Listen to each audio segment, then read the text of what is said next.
Welcome to a new episode of Advancing Consciousness series with Franco Di Nicola. This is a place where people can come to gain further insight and clarity as to what is going on and how we can shift things on a personal and global level, while also accessing higher levels of consciousness and awareness. We bring this series to you free of charge so that many are able to access this information. However, if you resonate with what Franco shares and you would like to support his work to get more content out, contributions are welcomed and greatly appreciated.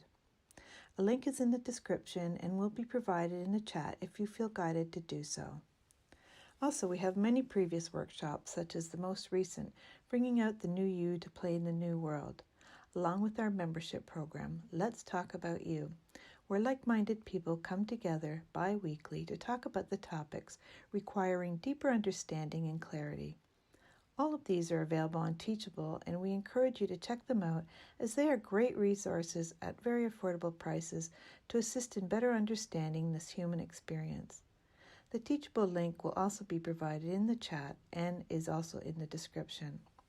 And lastly, don't forget to share. As more of us come together who are creating shifts in themselves, the more effective it will be to shift things globally. Thank you for joining us and being part of the change. Enjoy today's broadcast.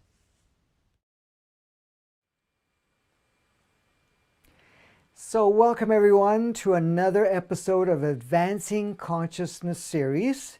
This is episode 37, and today we get to play with, 38. Oh, 38, sorry. Episode 38. And today we're going to play with free will and discerning what you are consenting to. Get my tongue working here today. Anyways, so thank you for joining us and to be present with this beautiful opportunity for us to come together again and to play some more. Everything that we are doing at this point in time is supporting us to expand in a very powerful way, since we are deeply ingrained in how the changes will unfold, not only in your life, but on the worldscape. And this is the thing we have to remind ourselves that, a lot of us get all involved in the idea that once the world around us changes, then our life changes. Well, that doesn't work in that fashion. You can take that role. You can say, well, I'm going to change when the world changes.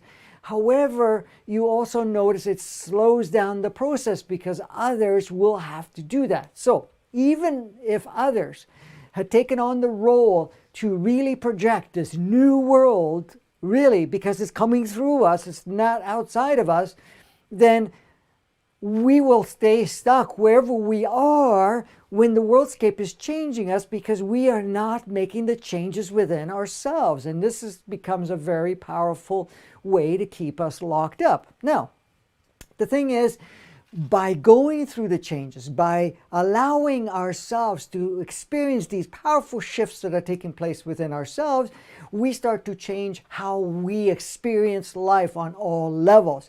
That ends up changing the different levels of reality around you. Your immediate reality, which is basically your interaction with yourself, your body, your environment around you, what you have created as a homestead, but also starts to extend and also bleed into adjusting the reality of your family dynamics, friendship, work, you name it.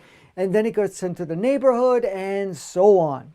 So right at this point in time, we're looking at a very powerful exchange of operating systems that's taking place within ourselves. And this is why we've been going through this powerful purging process within ourselves, because we're purging those old processes of ourselves, which are old programs. And these programs are not our natural design programs. Those are the adopted programs that we have taken on.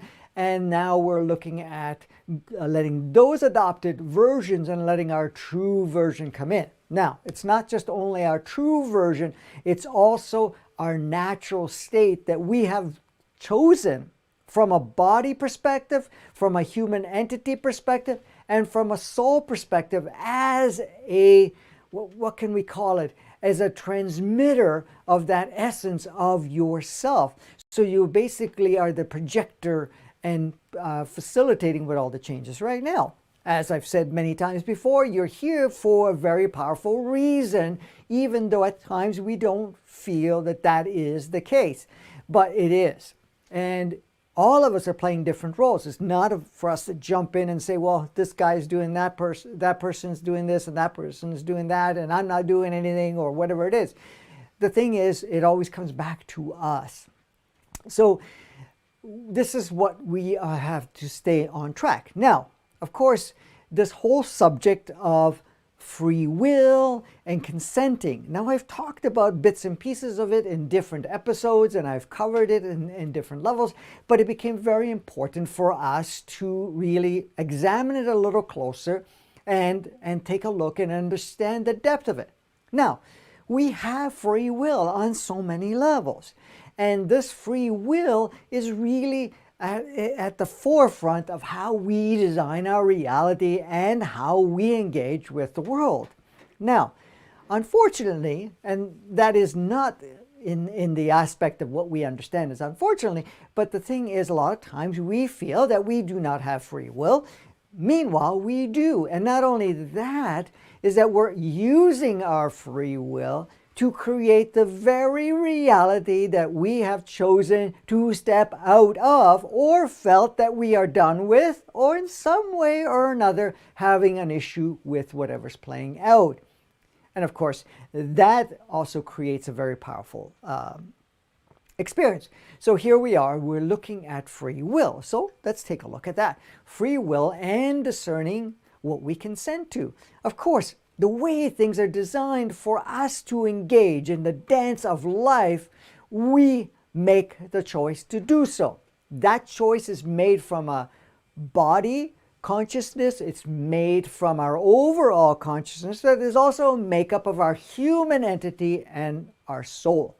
Now, each part is a contributor. Each part has a key to that representation that you are, that energy that you are, that consciousness that you are, that creator that you are.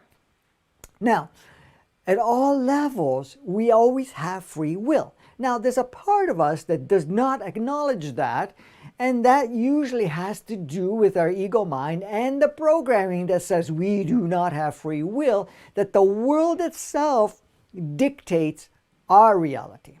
Now, you did come on the planet, and as much as you've come onto the planet was already established. The game was already established. We were living in an inverted 3D matrix. We were living in an operating system where everything worked backwards, with the opportunity to step into inverted 3D, 2D, and to play with whatever it is. So you can say, well, I stepped here.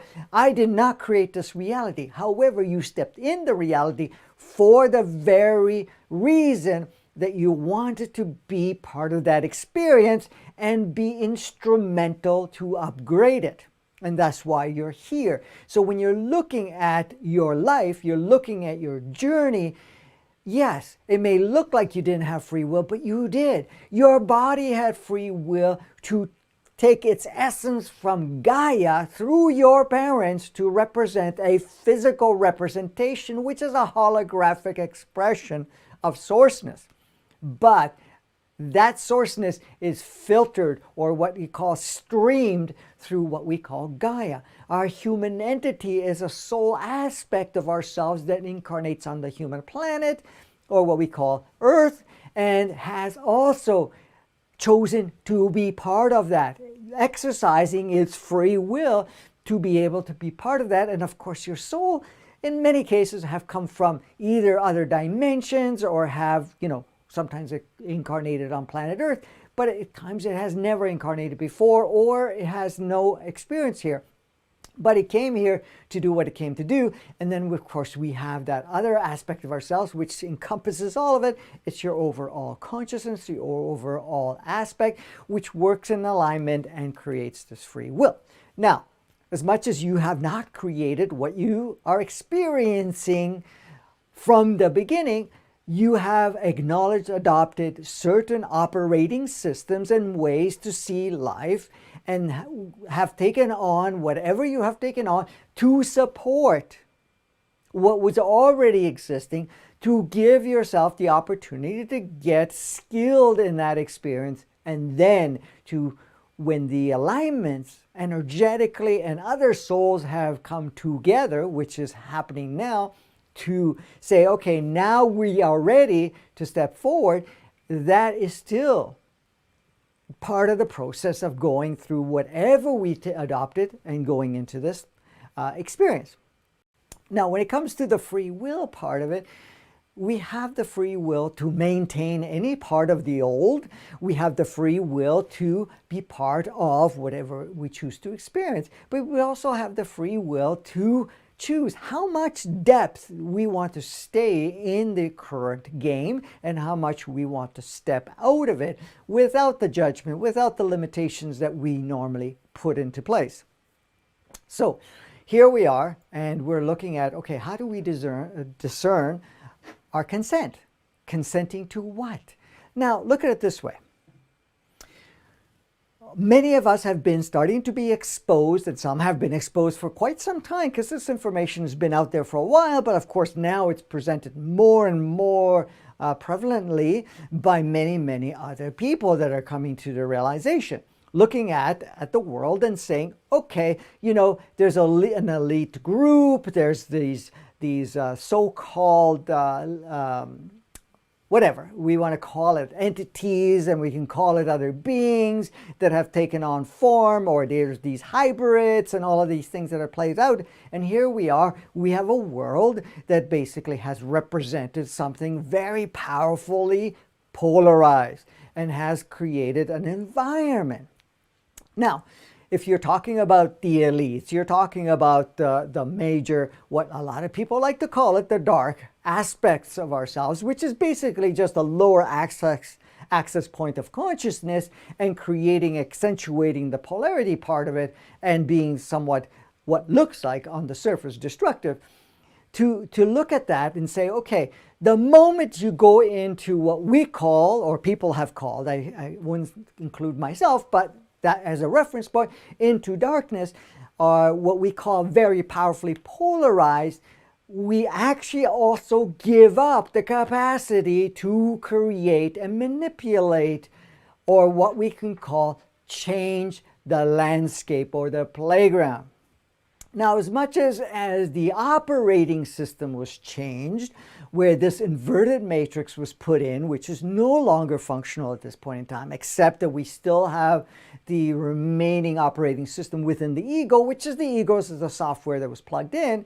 As much as all of that is playing out for us, we don't have the same restrictions that we had before. But at the same time, to realize where we are right now and looking at it and saying, okay, they have taken on a role. A small group have taken on a role. And of course, they have also set up the situation so that more and more souls had involved themselves, or in this case, bodies and so forth, and including what we call extras, got involved in that polarized capacity of what we can call darkness, which is limitation to sourceness access. So in that case, they don't have the same capacities to create as you, because you are opening up your expanded frequency. You are also getting closer to source essence. So the further you pull away from source essence, the less capacities to create realities takes place. Now, if you look at it, somebody turns around and says, look, the world is like very polarized, very everything that's going on. What do you mean that they don't have the power to create? Well, the truth is they don't. However, they have something they call, or in this case, programming.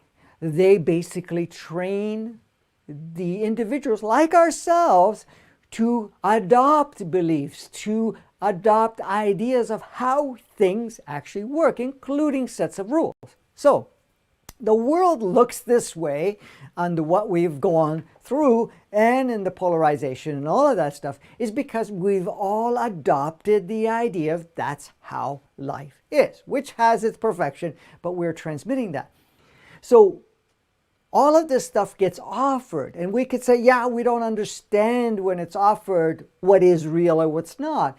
Well, yes, when we are disconnecting ourselves and we're really playing in that state, we lose access to consciousness. But that consciousness is coming in very powerfully. And that consciousness is stimulating the consciousness in our body, the consciousness of our human entity, the consciousness of our soul, and our overall consciousness, which is also at the same time limiting the access of the ego's capacity to operate. Now, the ego is more of an ally at this point in time because it is helping us to see what programs still run us. That's the thing. So, going back to what I was just saying is that, okay, if the so-called dark or the so-called unconscious, the sole projector of what people call evil or call, disconnection, because really when you're getting into dark, you're stepping further and further away from that oneness, that essence of knowing who you are and stepping further away from source. So what they have done to facilitate us at this point in time, and we call that very loosely facilitate, to create this alternate reality and world, they have been using various tools to convince us that that's the way it is. And then what we do by adopting it, we are staging the world. So the world looks like, because we've cooperated, we have consented to do so. It does not override our free will. Our free will offering, because they cannot take away the free will, and they cannot take away or project something without any form of consent. So here we're looking at what's being projected through education, through the media, through handing on or handing down from different cultures, different organizations, and also through different lineages as we are going through the family dynamics. Because as we come in, we don't have too much of that in our works. Now, even though that we have a genetic encodement that gives us a baseline, but at the same time, it's really the exposure and training and programming and so forth that has brought us to accept that as a reality, and then we all chosen to co-create that projection.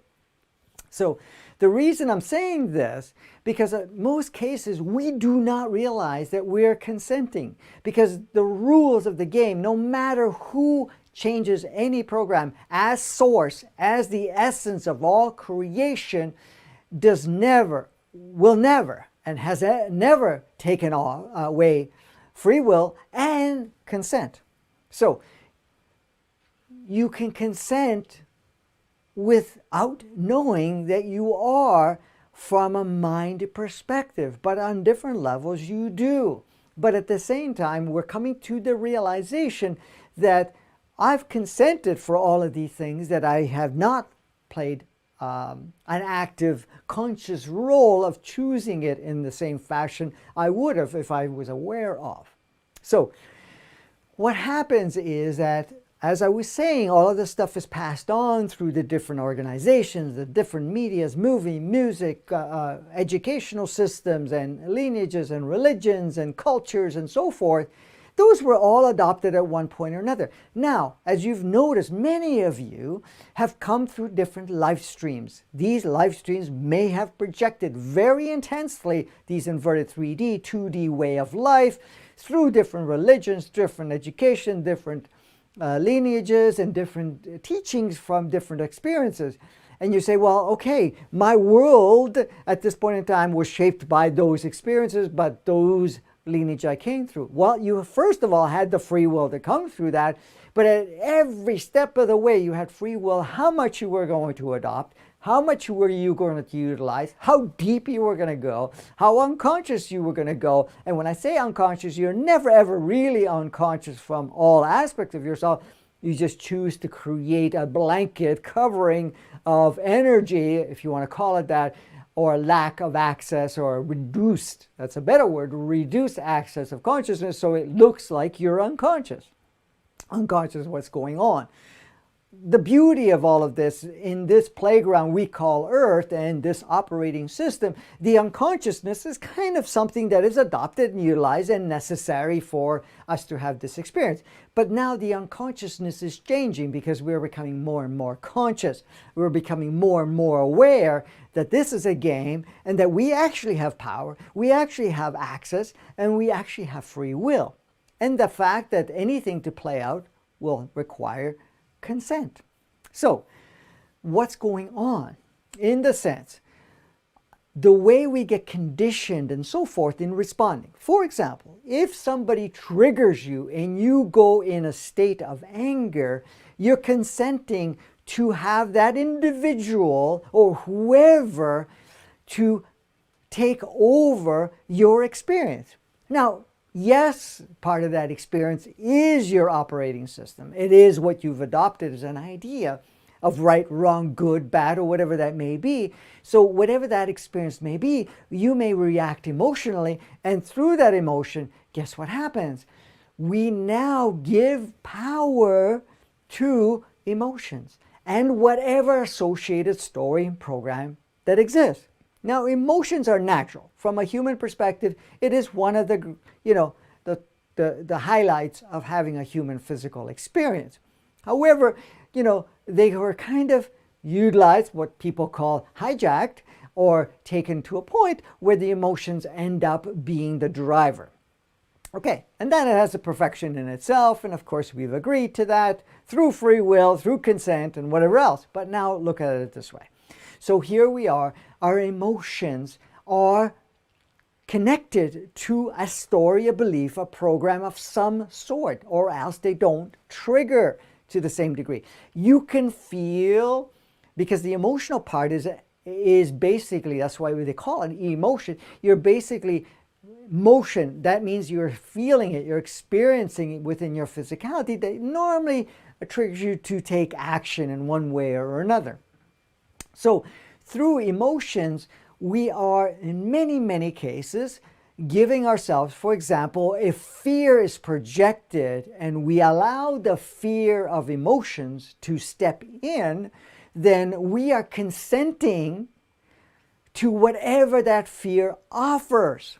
For example, if we have the operating system of fear, which many of us do, then what happens? We get offered this idea of what has been playing out in the last little while and afraid that some devious virus or something else is going to take us out, or the fact that it'll make us sick or hurt or somehow.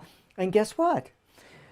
Because of that fear and the power we've given to it, we now shape ourselves to respond to that fear. So we would take certain action pretty well in an unconscious state, because you would require to be somewhat unconscious or disconnected in a sense, but still giving consent to let that fear drive us. But it's not just the fear that drives us. It's the story related to the fear that something is going to harm you, that you have no say and you have to protect yourself, or that something else will step in. So now you can see how the emotions come in. So the emotion of sadness does also that. It also gives yourself to whatever the story is related. But you remember, the story is what has been created as an idea that we've adopted at any point in time, which, we are experiencing and purging so that we are not any longer giving consent to certain emotions. So this is why I wanted to express the idea of these emotions, because emotions have a powerful opportunity to really shape our life. Now, going back to what I was saying, our world looks at the way it does because there's a group of people that have decided and have agreed upon, and we've all agreed at one point or another, unconscious or otherwise, to give power to them to kind of program us, let us believe certain things. But we are the ones that are taking those beliefs, those stories, those way of life, and supporting what we are seeing as our reality. Because look at it this way, whatever's playing out right now, we're in August 2020. Here we are, we're playing. We've gone through several months of this so-called other entity, energy of some sort that, can harm us, and we're wearing masks and we're taking all these steps and so forth and whatever else has been playing out. And you look at it. Now, why are we in that idea that we need to be afraid of this so-called operating system? Because they're basically just a series of codes which we have the freedom to internalize, and most of us do, and then activate it or not, to take it one way or not. But why do we take that on and respond in that way? Because we came on to the point of consenting to feel disempowered, to feel that in one way or another, somebody else's authority, illusionary authority, or what somebody else is saying overrides and supersedes our consciousness, our awareness. Because look at it this much. As many people that are shifting right now and seeing a bigger picture and accessing more of themselves, they're dropping this whole fear of whatever's going on. In fact, that they are feeling much more empowered to go out and do whatever they need to do, while the game is playing out the way for many others, and the majority are still in the depth of it, but more and more are changing. So the emotion of fear, the emotion of something is going to harm you, is still being projected through the media. And it's up to us to accept it and saying, okay, I give my free will, my consent to allow that story, that narrative, that way of responding and reacting to dictate my journey, and also to project it in not only my own personal life, being everybody's personal life, but also in your different layers of environment, meaning your immediate environment, your extended environment, and your worldscape, wherever you are, in your community and otherwise. So as you can see, all of that is still a choice within ourselves. And this is the realization that we're starting to have more and more. We're coming to the realization more than ever that we have actually much more capacity and power than we have demonstrated within ourselves at this point. Now, there's two other parts to this, because the moment that we are, and this is the thing that we are looking at,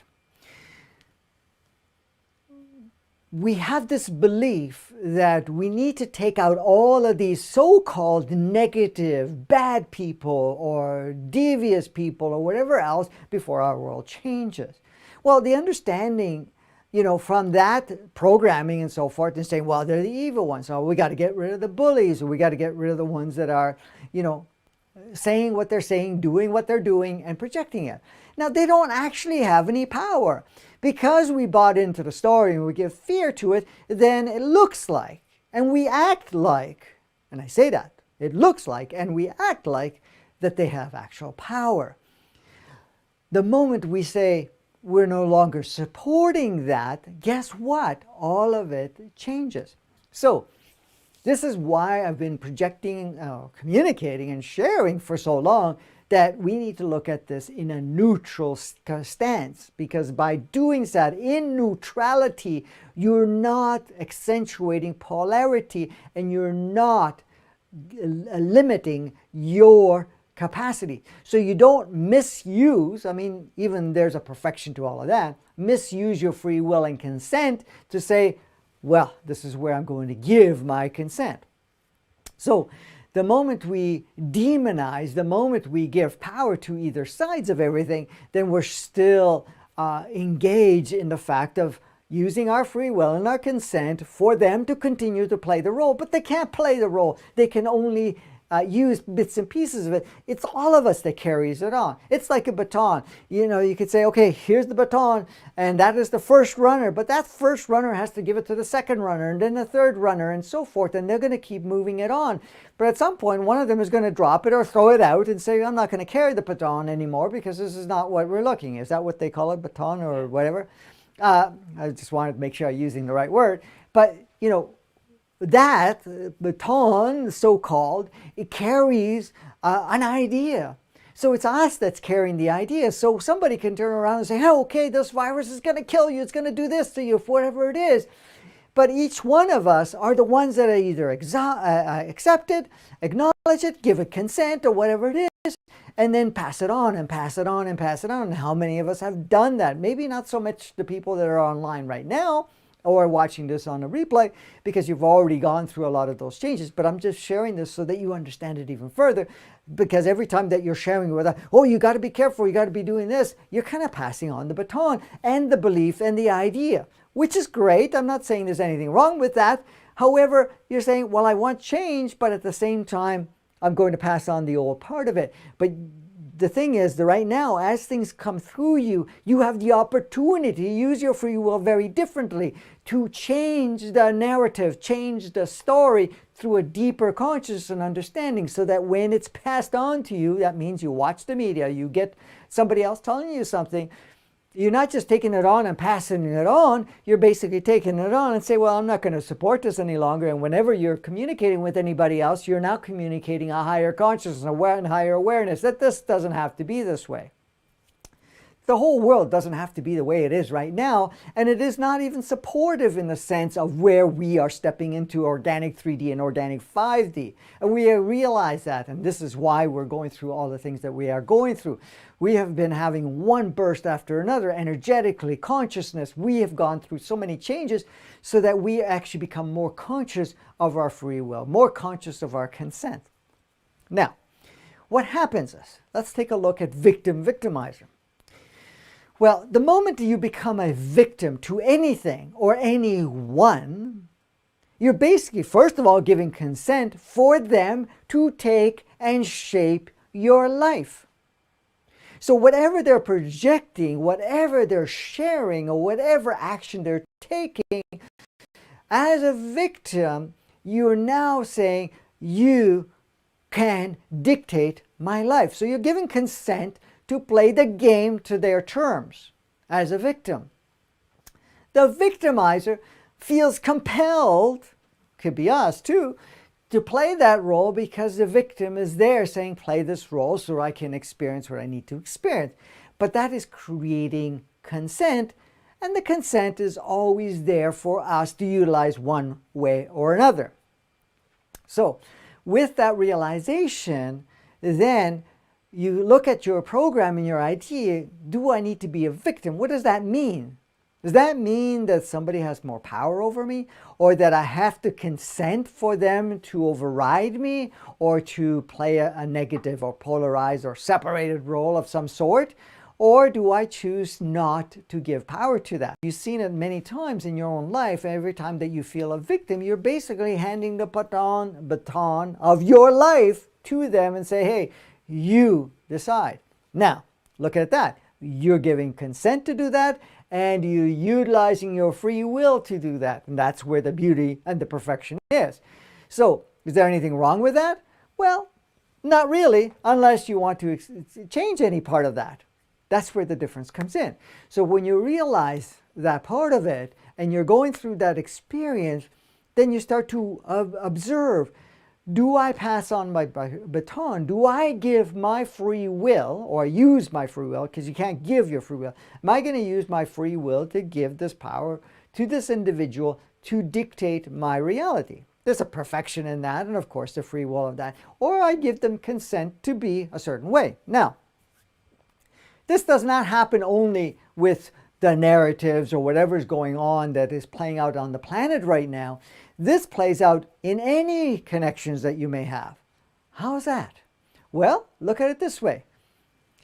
Every time you choose to accept somebody's idea, you're giving your free will, you're utilizing, let's use the right word, you're utilizing your free will and your consent for them to shape your life. So if you go to mom and dad, or you go to your boss, you go to your friends, you go to your siblings, you go to anywhere or anyone, the moment you say, okay, I'm going to accept what you're offering, or take on your rules, you're using your consent to do that and your free will to do that. And you take it on and it shapes your life, which which is a great little ride, and we've all done it for many, many years.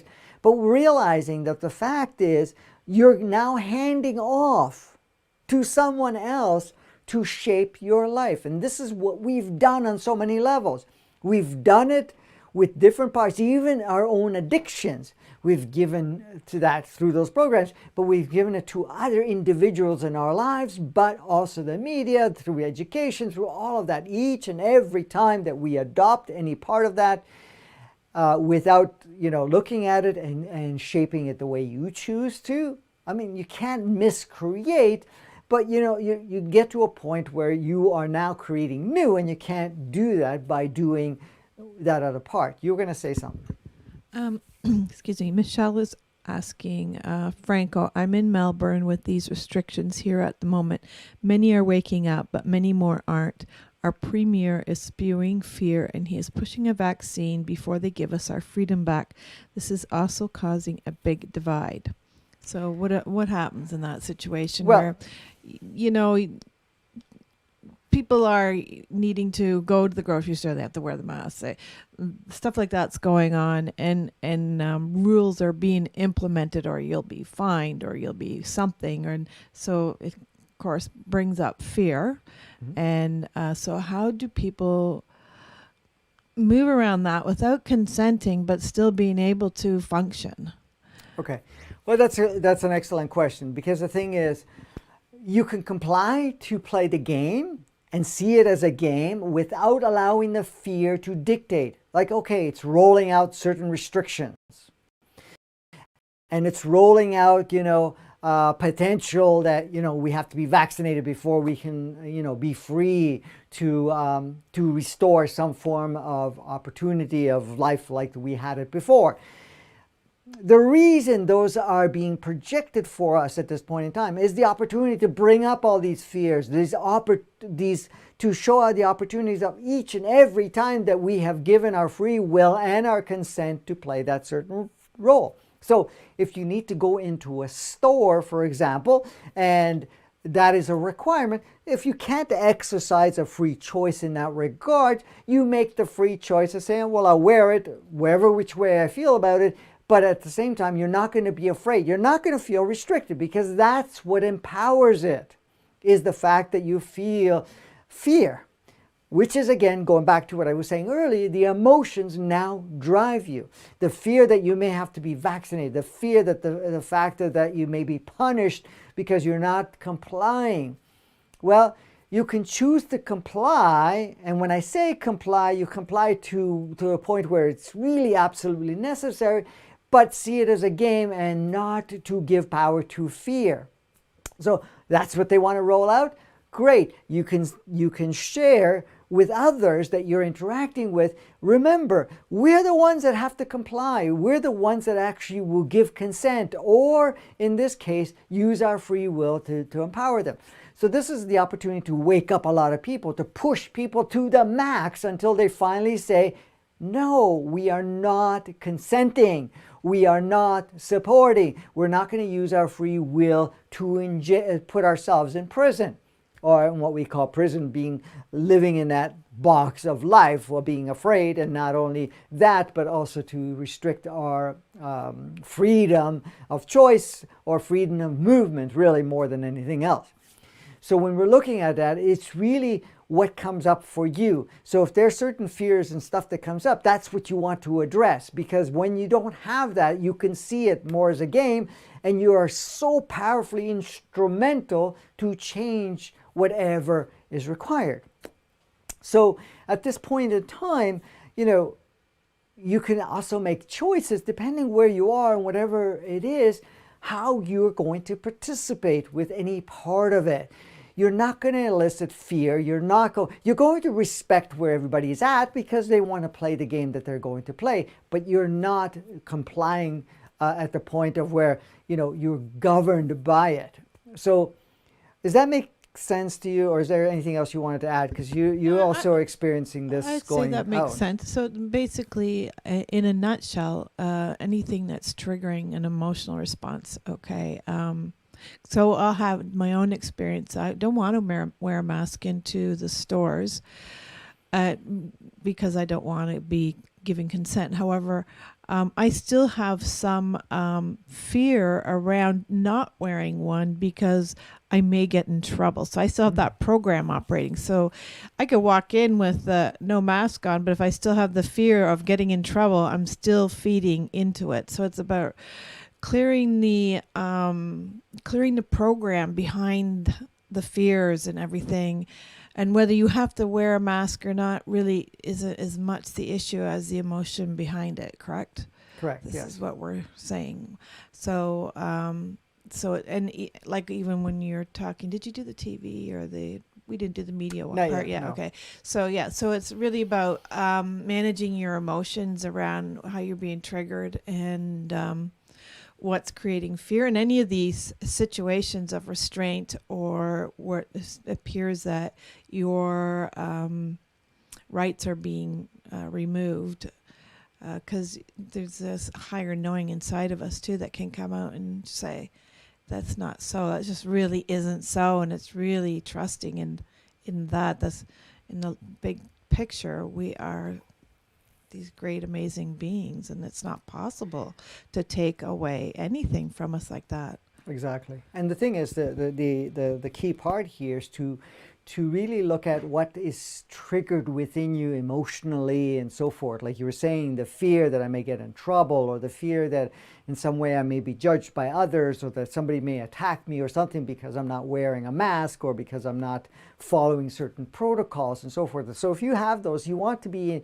really observant of it, and of course write it down, those things that come up for you, and then do the process of clearing all of that stuff out by first acknowledging it, appreciating it, loving it, and then gently and with great love clearing it into the field or putting it into the field.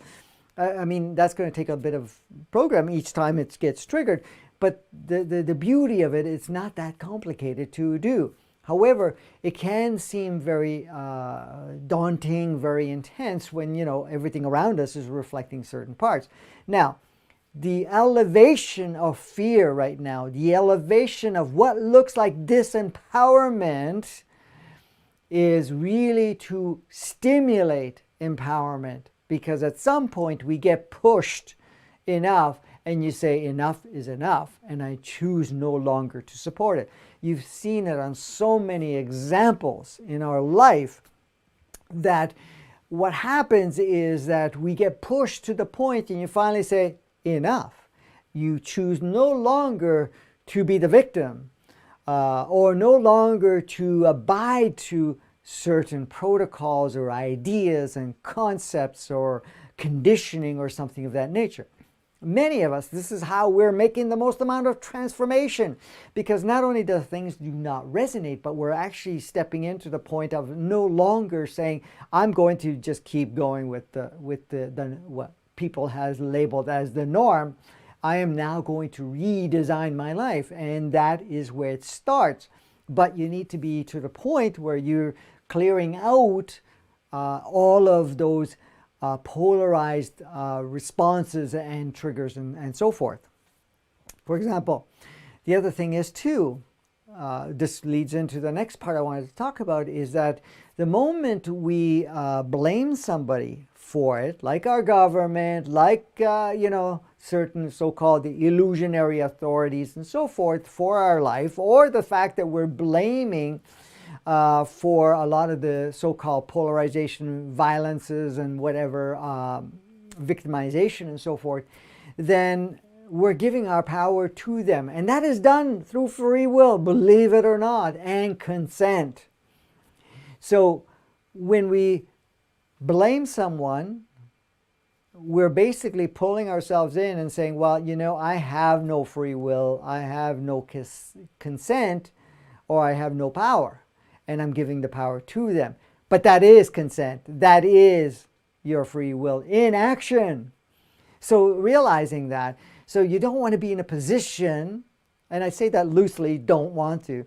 You're going to get to a position where you're not going to be easily just handing off blame to anybody or power to anybody by blaming them. Say, okay, they're playing their role. They're pushing whatever they're pushing, agenda, narrative, storyline, or whatever it is, or any polarized aspect of it. But it's for me to decide if I'm going to cooperate, if I'm going to utilize it, if I'm going to internalize it, if I'm going to continue to project it, or I'm going to observe it and see if anything triggers within me, use that to clear it out. But at the same time, I'm projecting something totally different without that whole fear aspect.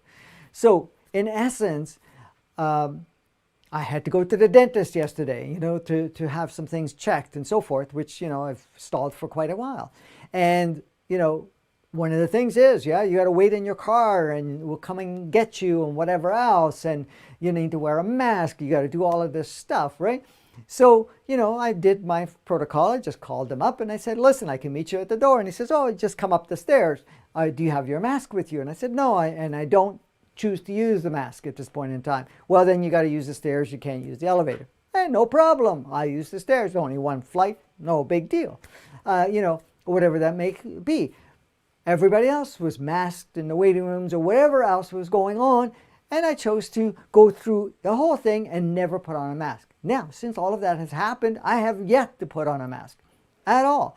But that's because I kind of shape it the way I choose to shape it. And, there may be a situation at some point where there have been some occasions where I have gone to certain places and there was a mask requirement. And at this point in time, I chose not to participate. That is, if I required to wear a mask, then I'm not going to go into your store. And that happened a while back where 2 opportunities, and then I ordered the thing online. But that was a choice. And I said, no, I'm not going to participate. I'm not going to go through all of that. And it's just because, now, did I have a judgment about it? No, I just found it humorous that people were lining up and doing all of that stuff and no matter where they were going. But okay, great. But I've also seen people wear the masks very differently too. Now, have I entered certain places where everybody else is? Yes, that's happened. But the thing is, if you don't have fear, you don't feel that somebody's going to have anything for you, you're kind of invisible anyways, because you're also creating this other reality. You're actually in a different dimensional frequency, and that dimensional frequency doesn't stand out in the frequency everybody is looking at. It's like the dial on your TV or radio. I don't know how much radio is out there still, but yeah, there is radio.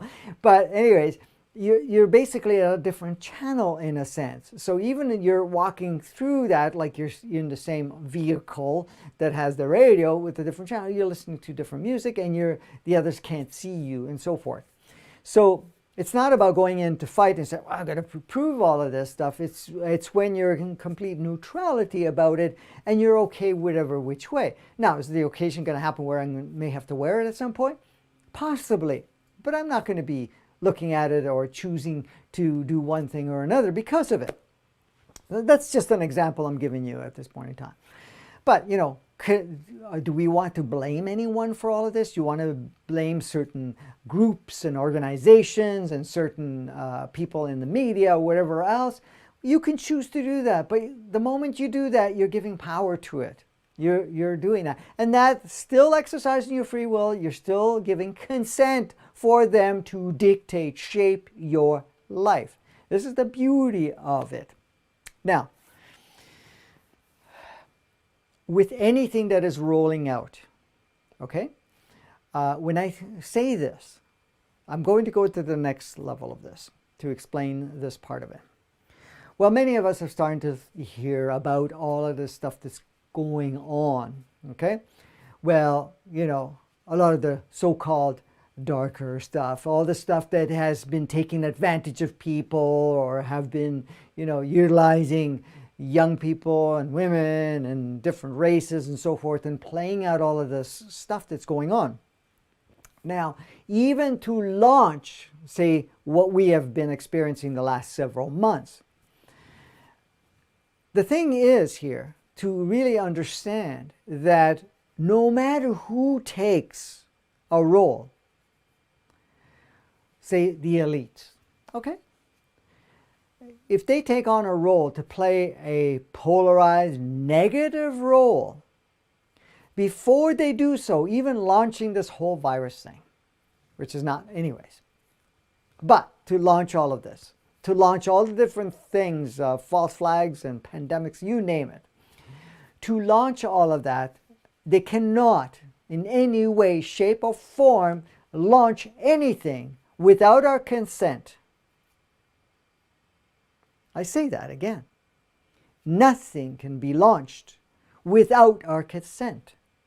But what happens is that we are giving consent to a norm by what we are exposed and acknowledging. So, what do I mean by that? So here you are, watching movies, watching TV shows. We're watching different things that are being presented. Now, many of us, I'm not saying all of us, that are listening to this right now, you'll have to do some research to it or see how it resonates for you. But in fact, a lot of the things that are playing out now and have played in different parts of our time sequence has always been presented in the movie world, in the TV show, where certain things that occurred many, many years before, or sometimes not as many years before they actually got that rolled out. What is that? Well, for us to give consent for that to play, that's kind of the rule of sourceness in the sense that we have to give consent. And of course, a lot of times it's unknowing consent. But that there's a truth to that and there's a limitation to it at the same time, because from a deeper perspective, we know that it's there and we choose to go through that experience. But from what we can call observed conscious consent, we may not sense that to the same degree where you can recognize it. Now, of course, that's a choice that we make not to be able to recognize it until we go through a certain sequence of experiences and then eventually say, okay, now it's time to recognize it because now I'm going to go into the driver's seat in a different fashion and direct my life in a different fashion than what was before. So the television and the media creates and stages different parts of whatever is going to be rolled out. And then we accept it as a reality. We accept it as a way of life. We accept it as, oh, we need to react this way. And this is where we give consent unconsciously, without us feeling that we're aware of it. So for example, all that's been rolled out now, repetitively, over and over again about what's playing out right now. This so-called devious, horrible thing, and the numbers of how many are doing this or that in what we call dying or whatever it is. You see that is being projected over and over and over again. And the moment we accept the storyline, the moment we want to give power to it, we've given to consent it. And we've consented it. And then we start to take and follow those rules and then shape our reality. And this is what's really, really important. Like I was saying earlier, they have no way and no access to change our world or shape our world or to dictate and form our way of life. They only have access to create illusionary stories of polarity, of good, bad, right, wrong, or whatever it is, and then we are the ones that accept it and shape it. Go ahead. We were talking about this the other night, and you said that they can't create on their own. Correct. They have to have us create it for them. Correct. So I just wanted to say, because that gives us more clarity, because the way you were. Yes, please add anything to it. They can't actually create like we can, and so they need us to create for them, and that's why it's been so sneakily done, so that we don't know we're creating for them. But yes, and that's a good point. I did allude to it briefly earlier, where they really cannot create anything, because the moment you're stepping into a very intensified, polarized state, when you're going into the most unconscious, what we call darker state, which is basically darker state is limiting or limited access to light codes and to consciousness and sourceness, you're also disconnecting yourself more and more from your source capacity to create. That is a requirement that was made, because the moment for you to play that, for you to play a super unconscious role, you have to reduce your access to sourceness. The more you reduce your access to sourceness, less capacities you have to create. So the ones that have what we call the Luciferian operating system, that Luciferian operating system has very minimal, if almost close to zero, capacities to create anything. They can only use an operating system and work through us or wherever they're going, because that operating system has been utilized on other planets through different beings. So all they can do is to offer that idea, concept, belief system, and so forth, or whatever that may be, and then we are the ones that are creating, because the more conscious you are, the more creation. Now look at the scale. Okay. So these are the ones that are making the story. This is our present world. So here's our worldscape, what we call the presenters.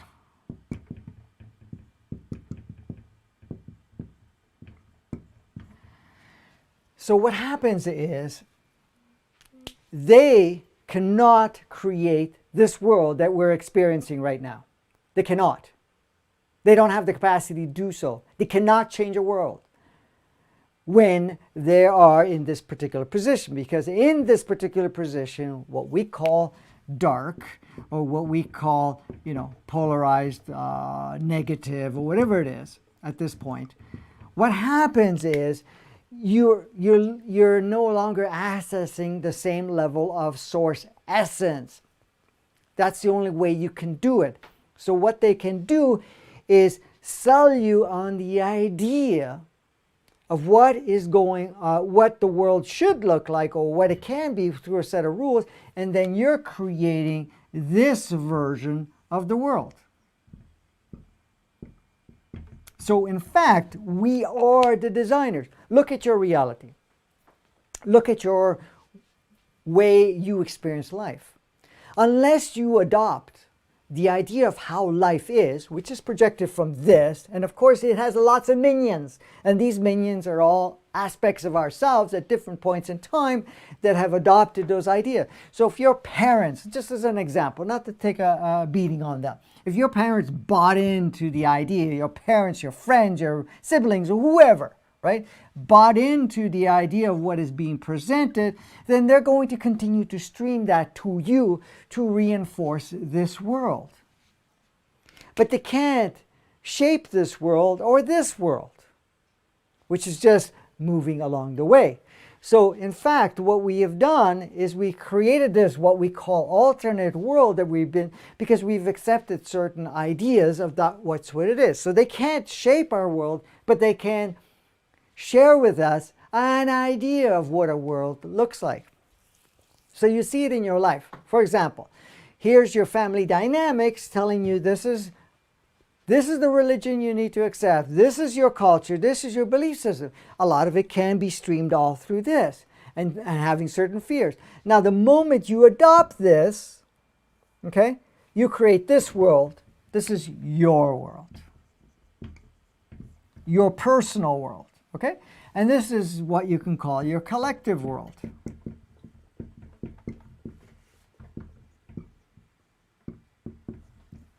So you got your personal world. I'll put down personal just in case.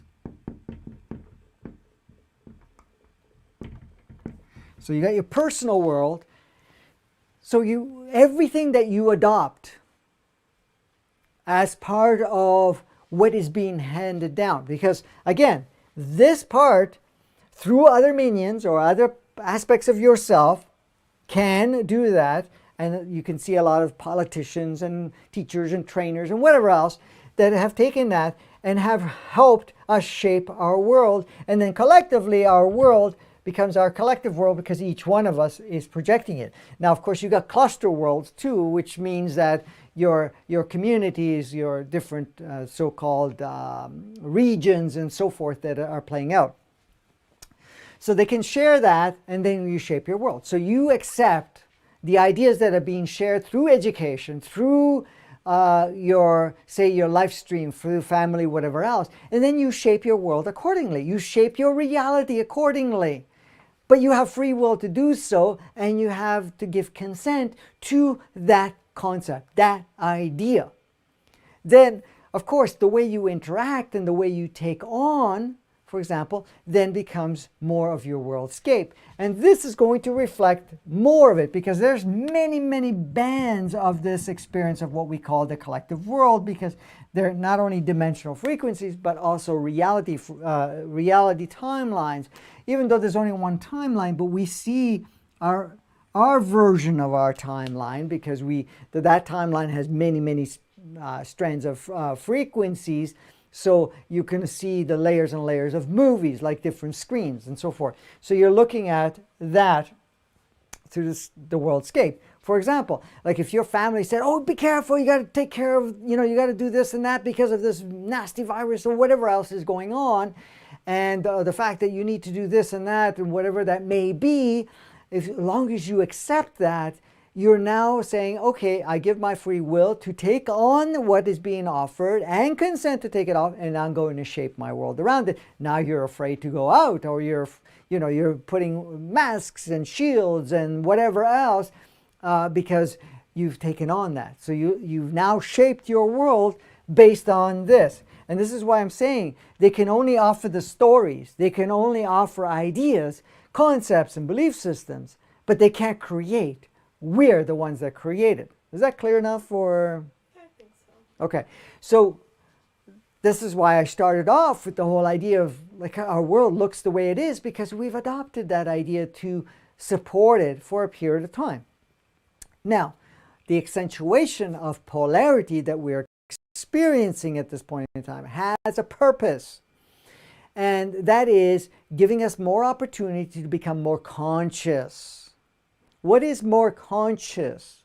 More conscious is more aware of the game and of who we are and how much we plug into our current reality. So you become more conscious that you are source. You're more conscious that you have freedom, that you actually have free will and it's never been taken away, and that you have to give consent, but you're also a creator. So you become more conscious of that creator. But you're also at the same time more conscious of what the story may be and what that presents and how much power you can give to it or not, so that you now adjust your reality, and your reality become instrumental to create what we call the worldscape, the collective reality, the collective part of it. So this is the thing. This is why the polarity, now you have the unconscious that many of us have gone through, maybe not all of us to the same degree, but at different degrees. The unconscious version of ourselves and all the others, and the conscious one that is becoming more and more conscious. Of course, the consciousness continues to expand. Even this whole idea of going into organic 3D and 5D, what is it? It's just accessing more consciousness and actually operating at a different level and creating more powerfully through that source essence that we are. All of us have agreed to lose most of that for a period of time, but at the same time, now we're bringing it forth in that way. So, going back, when we're watching the world of the movies, we're consenting to agree to take the version that they're sharing and project it as our reality scape. So they have to, that is one of the mandates, we have to tell you what we're doing. Because you have to be the one that consents to it. You're the one that has to use your free will to say, yes, we're going to bring it into our reality. And that's the thing. So when it comes to the news, okay, mainly a lot of the media stuff is very powerfully reflecting what we call the inverted matrix, where everything is backwards. Like people call it the lie. Okay? So you're being told something that is not quite so. What is that? Well, we get the first part is saying, I'm going to show you what we're going to do based through movies and shows, and we're going to convince you that this is what we're doing and this is how it's being done. And then you have the other part of the mainstream media, the so-called news and other reportings and so forth, that will create the inverted version of it. And somehow we can utilize that and then project and shape, continue to shape not only our personal reality, but our different levels of reality, including our worldscape. So you get the polarized part where it's saying everything is opposite. And then you have the part that says, oh, we got to show you what we're doing, but we're going to make you feel or believe that it's just a movie, that it's fake, or in this case, an illusion, it's imagination, it's not reality. Well, the thing is, there is some imagination, but there is reality that has to be shared for us to take on that consent. So for us, that's the part, and then the media part will reinforce the opposite part of it. And that's how it's going on. So this is why we're also noticing many different streams have been come into play of media, what we call alternate media and so forth. I'm not saying that the alternate media is 100% accurate, because there are different facets of it. This is why it's so instrumental for us to use our own resonance to feel what can be used as our driving force. You were going to say something? Ripple Vortex has a question. Yes. I am practicing to create the world without system in lucid dream following one of Franco's episodes, but it seems more difficult to create similar one in real world. Any tips for doing that? Yes. So create that in your imagination. Okay? And the more you create it in your imagination, you're actually becoming more refined as the encoder of your external reality.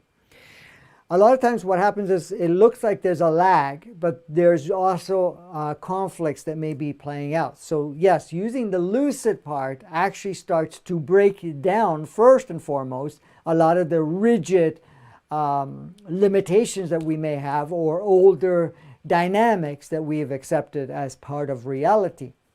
So our lucid dreaming and lucid imagination in that respect actually creates those alterations. There's two parts to that. So you're already, maybe three parts. First of all, it breaks down the old patterns. The second part, it shows how powerful imaginative you can be and how you want to shape it. And then what plays out, it has a timing sequence and a frequency sequence. So in essence, you have to be at a point where, okay, this is how I'm going to see it, and I'm going to start shaping my reality accordingly without the expectation that other things around me will change. By doing so, you're no longer using that as a reference. For example, this is you. You're the projector, for example. So you are projecting through your lucid dreaming and through your part this screen, or what you call reality. So you're looking at through that reality. So here you're using the creative part to design what you're designing, and you're projecting it out. But what happens is, if you get caught up in the idea of, I have to see this as a feedback for me to refine, then this ends up at times, because there's different levels, you're going to be already imagining this new world right here before you're projecting it. So by doing so, it starts to alter the projection. So you start changing layers of this, but at the same time, while you're changing those layers are also affected by many parts of the collective component that is coming into play. So you may not be changing all of it, but your most immediate part will start to change, which is the first layer, which is your own personal reality starts to have experiences. And then that extends to the other layers, which involve other individuals and other family dynamics or friendships or whatever it is, and then it starts to affect more of the scape. But at each and every time, you're not going to use that as a reflection, as a response to am I doing it right or not, or anything of that nature. So you stay true to your projection, to what you are creating through your reality, through the lucid aspect of it. Because the lucid part does first and foremost have to break down a lot of those barriers that we have created, those filters that we have created. Sometimes there's so many filters that we don't realize that we have in front of our projection, that as we're projecting a new spectrum of our reality, at times we start to dissolve some of these layers so that more of that reality starts to filter through. And then as you continue to do so, that's the taking down part of your projection or old filters. And those filters are what we have adopted as a reality. Then more of the streaming starts to go, but you have to also realize it will start to affect different what you call different layers of your experience. Your immediate, how you're feeling, how you're experiencing. Because that lucid dreaming is also creating alterations in your physicality. It's creating alterations in your human entity. And you're also creating changes in your soul aspect of it. But that is also affecting the other layers, which is your overall consciousness. It's made up of all of that and starts to also break down the hold and the streaming that your ego mind, which is a software that is playing out. So you could see all the stages it starts to break down along the way.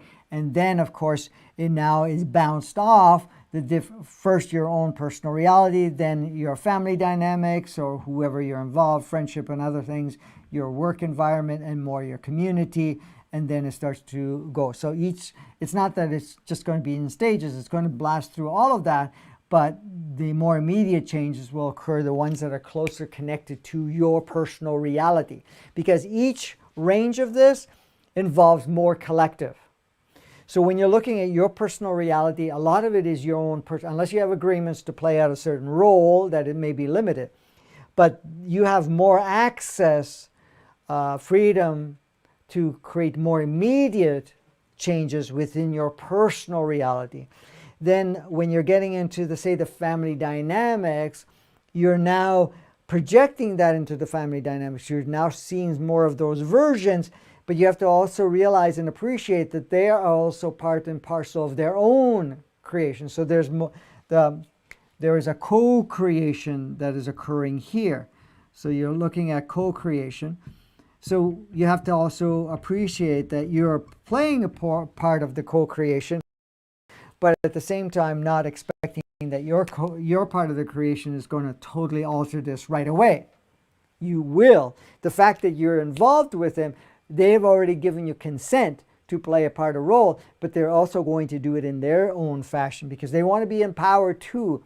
All co-creation allows everyone to still have their own empowerment and also their own timeline on what we call a time sequence of making those changes within themselves. So the key is always to stay within yourself and look at whatever's playing out, because you want to make sure that, and many of us have these filters. These are programs, conditions, and so forth that we accept. And we're breaking that down by creating this, by exercising this lucid dreaming. Hopefully that's clarifies. More clarification, you can let us know. Go ahead. So another question. Okay. From Iskra. Does our body have free will, and how is it supposed to function with the free will of our soul? Yes, the body, every part of us has free will. So our body has free will. Our human entity has free will. Our soul has free will. Our overall consciousness has free will.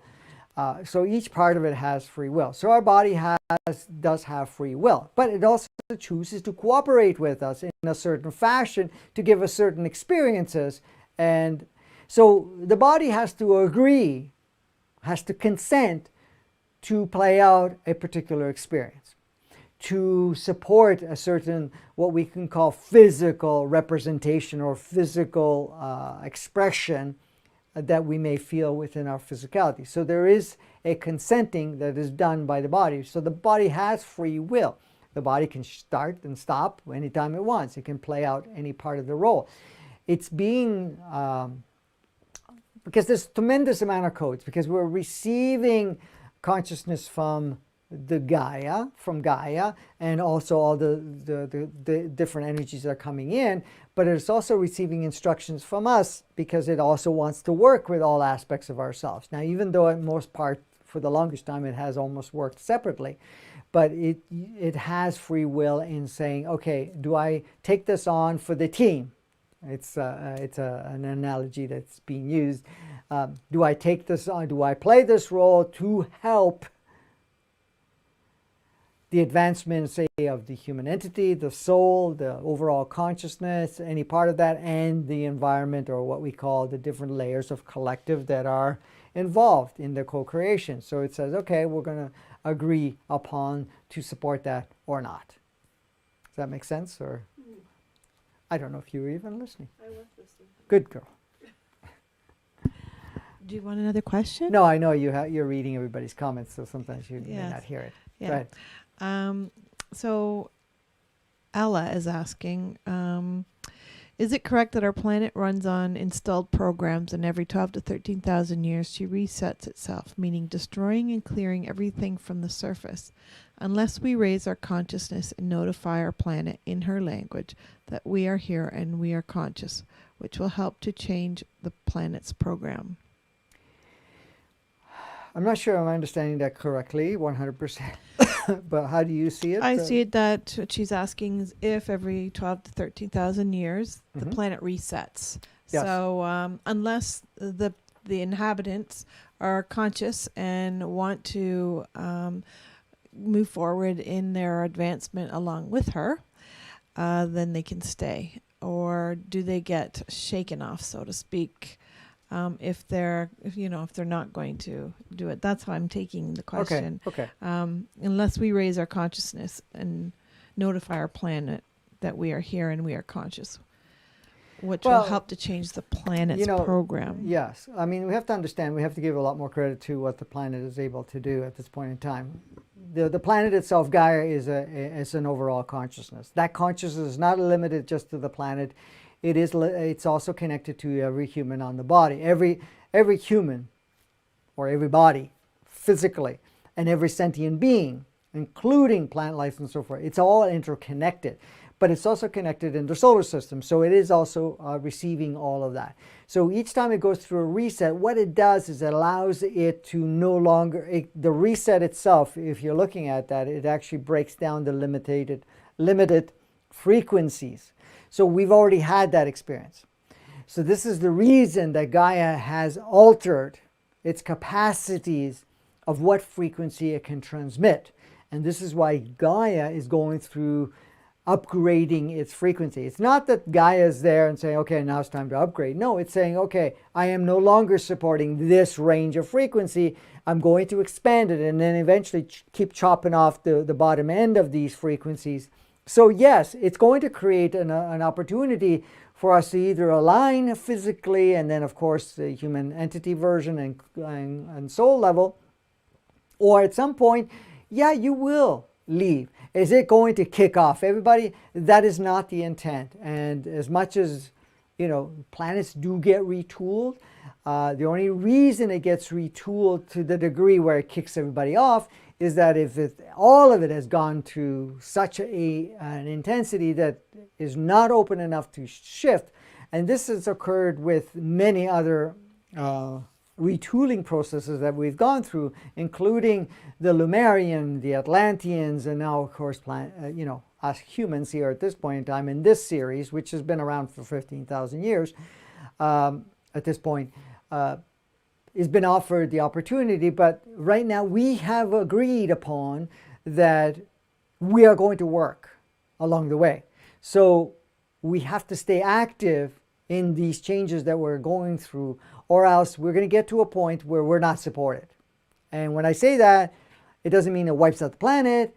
it does not support the individuals that are going to stay in that lower frequency. And this is why even when it split itself and created one Earth within the Earth, the two layers, or what we call two dimensions, we now have an organic 3D world and an organic 5D world, which basically the two will bleed into each other later on. But and only given us a limited amount of time to be able to still play 2D and inverted 3D. And this is why the inverted matrix was completely removed. And this is why a lot of the older states were completely purged, and a lot of purging is going on from these older vibrations.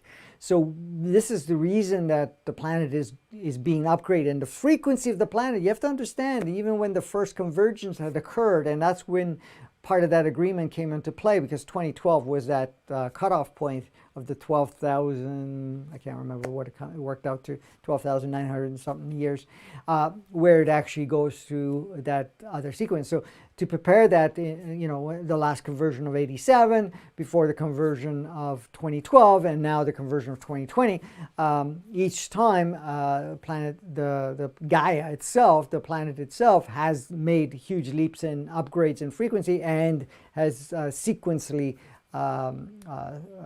increased its vibration and its operating system, so that it makes it more and more difficult for us to play in that older state.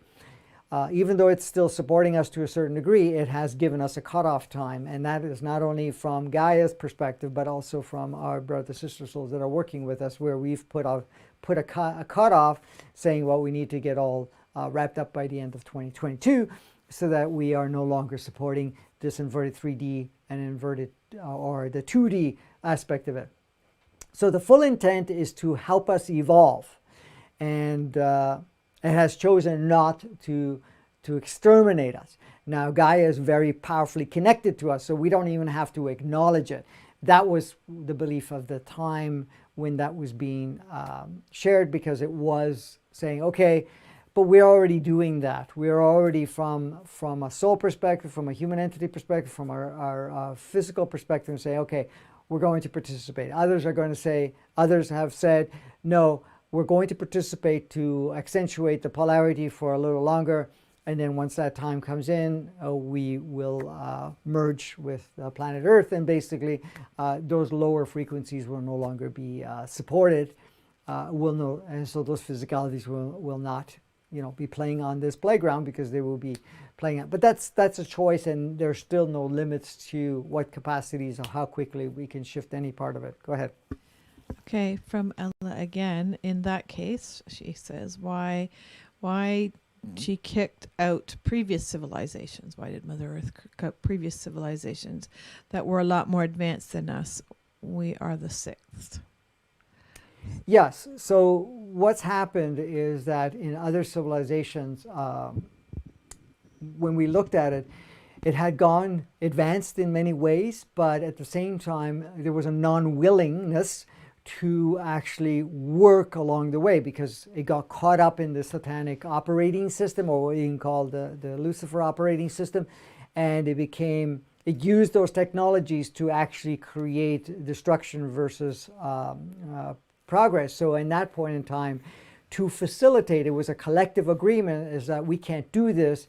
So Gaia then participated in exiting out to get a restart, and then at that point in time it became retooled. So each and every time this came up again, so this was another opportunity to go through that part, but it was agreed upon by other planets, cluster planets that are part of us, not only our solar system, but also our quadrant of the galaxy, and the positioning, saying, okay, this time it'd be way more conducive for us to use what's already here, since the physicalities that we have and the capacities that we have and the state of consciousness that is accessible at this point in time is even much more advanced, to the point where it can actually create much more profound changes. So that's what changed this time around. So the agreement was not a reset, but a compliance, or in this case, working hand in hand to upgrade it. Because the original, when the original modification occurred, which was 15,000 years ago when it was retooled, there was a lot of capacities that were installed in not only the planet itself, and because it was programmed in such a way where it would be able to go from organic 3D to all the way to organic 9D without going through a reset or retooling of any sort to be able to, so it was all encoded to be able to do all of that. And the physicalities that came here were also capable of doing that. And also the lifespans were quite much longer. So giving the opportunity to be able to do that. So this time it didn't want to start from scratch again because of the fact that, what we have. And then there's been already an agreement with Gaia and also our galaxy at this point, the solar system and the galaxy, that instead of exiting everything out, let's work together to enhance it and make it such a fashion that only the ones that are going to align with that higher frequency and that higher consciousness to choose to stay. Because the choice is still, it's not like negating the free will. It's the free will of each physicality, each human entity, each soul, if it wants to participate. And this is kind of what the freedom has also been established, where, if the physicality is it chooses not to be able to integrate what is going on because of the extreme that it's gone, then the human entity can choose to take on another physical body, and so can the soul, or choose not to be on the planet. Go ahead. Couple asking who made the agreements with Mother Gaia. Okay, so basically the agreement was made through Gaia and all the different planets. That was the first stage of it, but all the souls that are on the planet at this time. So the bodies that were involved, because of its innate consciousness that it has, because it is a very much more upgraded consciousness. This series of physicality is the highest level of consciousness that planet Earth has ever hosted when it comes to the physical representation. Okay, even though a lot of distortion has occurred and it does not represent it in that same fashion of its original design. So that's the first part. The human entities have agreed to participate and to work in alignment to be able to support these physicalities and to provide all access of these higher consciousnesses and experiences. So that was also communicated and is constantly communicated, including the collective consciousness of the human entities, because there is a collective human entity consciousness, and so is the bodies, but also the souls that have chosen to come here. And many of the souls that originally were going to come, unless they made the agreement to continue to participate in one way or another, the cutoff has happened back in the late 80s, where they were no longer coming here unless they were going to be active in one way or another, polarized or otherwise, to really accentuate so that we would go back into our organic state. Okay, so that was the agreement. So the agreements were made on several different levels. This is like a cooperation that has come together, where they're all cooperating and together to say, okay, we're not going to start this from scratch. Also, our brother sister souls that are within our galaxy, the ones that are kind of closely monitoring, and we're also the providers of their genetic codes, which are our various DNAs, to kind of assist us this time without, wiping it out completely. And this is one of the reasons that we have the most amount of DNA strands, even though a lot of them have been inactive for a long period of time, are being reactivated, because each of these DNA strands are a powerful representation and level of communication from our brother sister souls that are in different forms on different planets that have supported it. So we have the 12 strands, and some may have one or two extras, very few of those, and some may have one or two or three less, but that is because they have come in to play a particular role, and there's a higher accentuation of those particular strands to be much more in the driver's seat. So the brother sister souls that we call that are within our galaxy that were the contributor each one have agreed upon to work with us much more closely because they have an invested interest in that. And then what we do on planet Earth is also reflective very powerfully because of our positioning and our connection to our quadrant of the galaxy, which then in turn affects the galaxy and then affects the universe. Last question. Okay. That's it. Do the Luciferians have free will? Absolutely. Absolutely. They do. However, the Luciferian... Even the, like the very high uppers? They all do. They No all matter do. what level Doesn't they're matter, at. They okay. all have free will. So they have the free will. I mean, there are planets that they inhabit that are very much so, including the moon, or part of the moon. They don't habitate the rest of it, but only the darker side of the moon, if you want to call it that, the side that does not get exposed to the light codes of the sun, are part of their playground. So they have the free will. Now, their free will not impede with our free will, even though there was an agreement to do so for a period of time. But again, we have to understand, one free will, it doesn't supersede the other free will. The free will, the only thing is, like your free will cannot impede on somebody else's free will. It may look that way. So if you choose to utilize your free will to live your life a certain way, or to play a role in your life stream that affects others, or that will will affect their co-creation, each individual will have to agree and consent to play with you, to be participating with you, or you cannot supersede anybody's free will, and nobody can supersede your free will, including the Luciferians, including all the different encodements that have been established. So we all have free will. The fact that we play with each other and may cause what looks like a conflicted experience is because there's an agreement to exercise each other's free will to play in that realm, that part of that experience, or that dance between each other.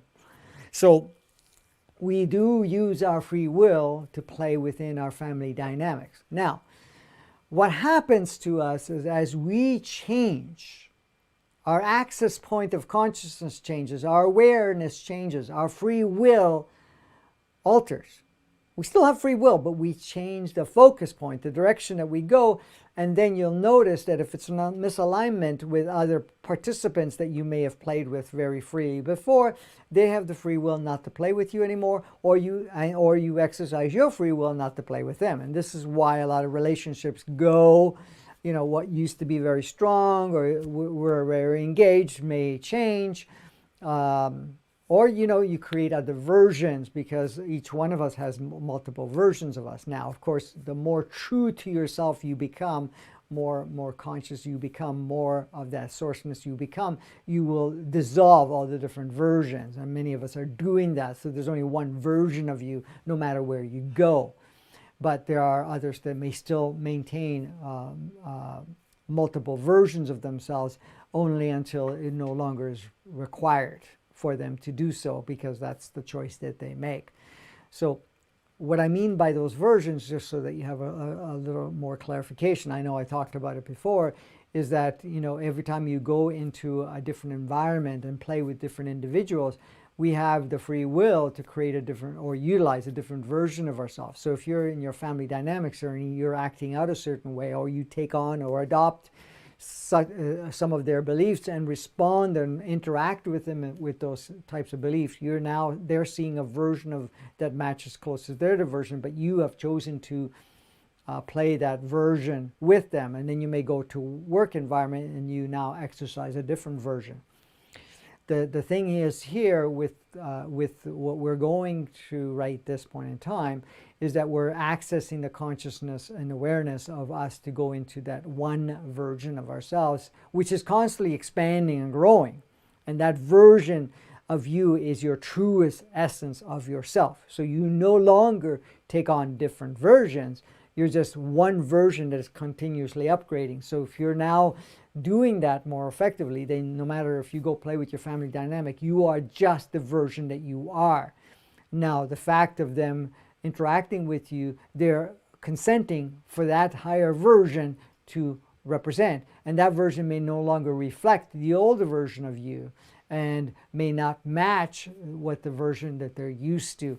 But you're also creating an instrumentation, or you're becoming instrumental in creating an environment which they have the free will to utilize for themselves to dissolve their versions or to accept a part of your version, which is your true version, and interact with that, and also create that as a tool of viability for them to have those changes. And the same applies with work, with friendship, with whatever you're playing with. Now, some of the things like religion and certain cultural beliefs and so forth requires a specific version of yourself. And you will notice, many of us have already noticed, that as your version upgrades, as you're going more of your true self, it's going to be very difficult for you to accept those other versions of you. For example, if you had a version of you that can get caught up in the religion, I don't want to pick on anything, but at this point we're going to have to use this as an example because that's what's coming up right now. There's a version of you that can go to the religious rituals and whatever else may play and be able to get yourself in there, even though maybe there's a mismatch of some sort. But as you're becoming more your true self, for you to step into that older version, it's going to become more and more difficult. In fact, you can't. And then you get to see that that version is not true to you. And then you also now hold on to your true self as that true expression. And you may now no longer engage in that version or that playground, because each time you're talking a cultural playground, you're talking a religious playground, these are playgrounds. So, you're looking at religion, you're looking at, family dynamics or whatever it is, work, whatever. These are playgrounds. So you find that you're not going to be able to go into those playgrounds any longer in the same way and adopt that fully, including the family. Now, you're going to find that this may be very locked up and you don't have a vested interest any longer in that, so you choose no longer to play there. And if you do, you play there on a different term, only temporarily. But the family dynamics is the same thing. You're no longer going to adopt whatever the culture may have represented any longer. You're going to still be your true self, and you're creating an environment where you can create change without taking on the role that I need to go change anybody. You're just being that representation. But at times, if they want to hold that rigidity, you're going to find yourself less and less drawn to be there, and maybe not received as well from the others that want to hold on to that, because they still want to hold on to that environment, that lower frequency or whatever that frequency may be, until they're done with it. And then other ones will stem away from it or spin off from it, and others may not. And then they may choose to use as an exit at some point in time. I mean, there's so many different options that can be played out. Is there anything else you want to share that I did not share? Okay, so basically, we do have free will, and we will be looking at more and more closely, and this is why discerning what we are consenting to do. And this is why we covered where we consent to play different roles, to take on different agendas, to play our older versions, and all of that. So you can see how all of that is interacted and is coming to that presence. I'm sharing this so that you become more conscious and aware of what you already feel within yourself. The thing is, I'm not telling you anything you don't already know. You may have not been able to access it for a period of time, and some of you have been starting to access it for a while. But all I'm doing is just triggering for you a deeper knowing, because what I've shared is just the opening up, and you're going to see more and more of it. I'm not going to go into the depth of those details even though we've covered a lot of it, because you're going to have your self-realization of all of these things that we've touched upon to trigger within you your own true knowing. And this is the reason that you're on the series, is to activate that true knowing that you already have within yourself. And it's a reminder, it's a trigger, it's a stimulator, it provides more clarity just because of the fact. You know, I'm not here to teach you anything, I'm here just to share so that you actually use those, whatever you get activated within yourselves, to shape your reality. Do I have a mandate, or do I have an agenda of some sort? Well, no.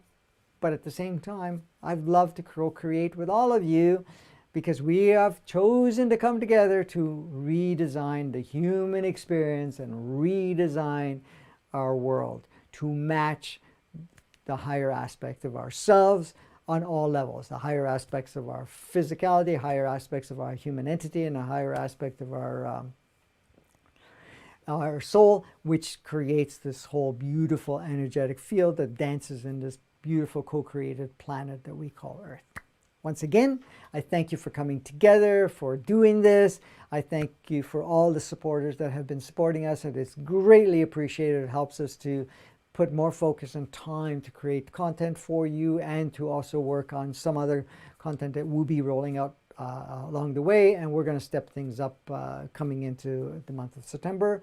I also remind you at this point in time that you're a very powerful being, and that you have the capacities to create so much more along the way. So we also are open to receive other contributions along the way to support our journey at this point in time. Was there anything else I missed out?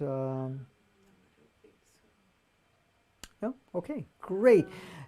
So what I suggest at this point in time for us to access, or to allow more people to be exposed to this, if you're watching it on YouTube, please subscribe so you get the notification, including the bell beside it, so that you will receive notifications of different that's going on. If you like it, give it a thumbs up. If you don't, you can give a thumbs down. It's up to you. But share, share, share. And that's, we said that in our intro at the point in time. Share it with others, because we want to stimulate people's knowing within themselves and so forth. If you're on Facebook, yes, please share it, like it, comment, whatever you like. Each time that's done, it reaches more. Share the collective, the evolving, oh, geez. Thank you. I knew you. Yeah. My mind is going. Okay, Advancing Consciousness series on Facebook and on YouTube. And also we have Advancing Consciousness on Vimeo also. So those are the 3 platforms that it's on there. Of course, we're sharing it on my Facebook page, my personal page, my public page. And of course, it is on Advancing Consciousness, each and everything that we're putting out there. And of course, the YouTube and so forth. And we also, we tweet it. So it is on Twitter, and we're also putting it on LinkedIn. We haven't done it on Instagram, but we are using different things for Instagram. I think Jax is sharing it here and there, because she's been very helpful. Yeah, the quotes, and I think some of the links too. And I just wanted to say, I know we got the notification for this out a bit late for this one today, because someone was asking that they didn't receive a notification, but I think it was just late because it's usually on Franco's Facebook page and on the Advancing Consciousness Facebook page. Yeah, and on mine. Unfortunately, this time the notification went out just like about an hour or so, maybe, an hour or so before the time. We're trying to be a little bit more diligent in sending it out. There's been some slight little challenges that we've been having, so we're kind of cutting it close sometimes to say we're launching or not launching at this point in time. But we're resolving all of that, so we'll try to do it like we did before, which you get a day's a notification, or longer if we can. But we'll do that, and we'll notify you and others. On the body of the description, we also have the link to the website, and possibly what we can do is also if you go to the website and you join the community, you will get notifications via email for different things that come up along the way. We are working on another workshop that will come in September. There will be another summit that is also, which will be a notification once we get the information, that we're also doing, that's starting on the 9th of September, that I will be one of the speakers also with that. And there's going to be other things that are going to be rolling out shortly after Labor Day at this point in time that we're going to use to play together and to expand, because we are the ones that are going to redesign our world and play like we've never played before. So are you willing to play, Miss Kimberly? Yeah, we're going to have a great old time here. This is just the beginning of the fun. Absolutely. Great. Until next time, go have some fun.